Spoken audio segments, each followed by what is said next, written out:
वळलेली वाट आहे ना आणि त्या असं एक तुकडे नाही होत मग आता कसं एक खाली जातात आता लावूया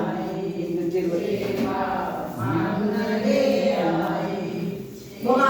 ह्याच्यात कोणतं तेल होत नाही बरं का म्हणून जळत नाही वळलेलं तसंच राहते ते जळायसाठी ठेवलं होतं तेल मी खोललं वगैरे स्वच्छ केलं वरच्या